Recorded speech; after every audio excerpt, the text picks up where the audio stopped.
I'm going to place hands on Mattie while I do this, which appropriate setting to do as such. So everything that we do is a little differentiated at Spirits of French Lake. And the reason for that is kind of twofold. The first reason is because we are, in southern Indiana. We're quote unquote on the wrong side of the river to be doing these things, right? But the other reason is that we have no reason to try to imitate what the big guys are doing. They're all doing what they do. They do it extremely well. If we want to get attention, we need to be differentiated. So from the outset with the distillery itself, obviously, all of our bourbons are double pot distilled. Double pot distilled distillation is all about the retention and concentration of flavor. Our motto is respect the grain. The idea is that the grain has terroir in the exact same way that grapes would have terroir if you were distilling brandy. So, if we're going to distill something and we're going to say on the mash bill that there's a very particular grain in there, we want you, even after 4 years, 8 years, 12 years, whatever the aging period ends up being, we want you to still be able to taste that grain in balance with the maturation. So the approach to this was, if you're going to make a high rye bourbon, go all out, right? Don't mess around and say, all right, you're at 19% rye, you're high rye, you're at 20% rye, you're high rye, etc. If you're going to do it, go extremely, extremely high rye, right?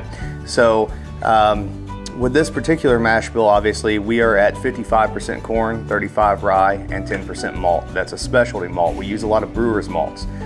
Distillers malts have their place in the distillery, but there's nothing flavor-wise that you really pull from a distiller's malt. It's all about converting starch into sugar for fermentation and yield.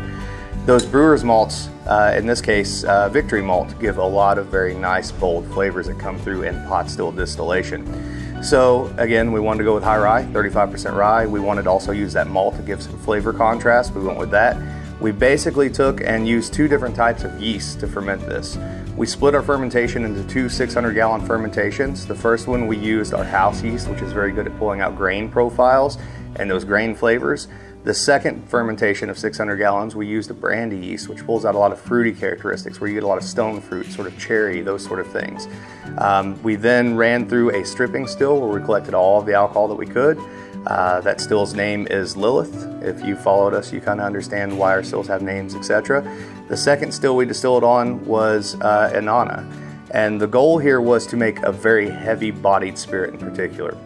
So we ran that still a little hotter and a little faster than we would run if we were running a product like, say, Lee Sinclair. It's a little fruitier, a little sweeter.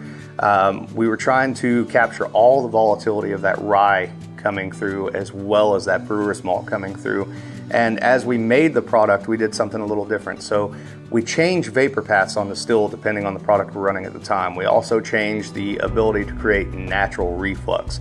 But with this, again, being heavy-bodied, straightforward from the pot still across over to the condenser, and we actually capture a little bit more tails into the heart's cut of the product. And what that does is that gives us that oily mouthfeel that you're going to get from Mattie Gladden. It gives you that kind of second taste that you get even minutes after you swallow the initial product, that comes back to the forefront and reminds you, hey, you're drinking something big and bold and something with character.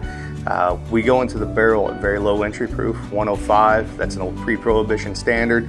The idea is that the lower you go into the barrel, you have two things that happen. Water's a better solvent on the barrel sugars than ethanol is. The second thing that happens is you're actually essentially destabilizing the alcohol to some point. So you get a little bit of micro-oxidization. You don't age faster, you just age very differently. We're also aging in a number 2 charred oak barrel. That number 2 gives a lot of sort of toasted coconut, toasted hazelnut sort of tones that match the sort of fruitier style that we're making. This is bourbon in a way that might seem alternative to people that are drinking nowadays, but really, if you were to go back into the 1800s, you would find a lot of farm distillers approaching distillation the same way. It's just something that was lost during industrialization that we're trying to bring back to the forefront.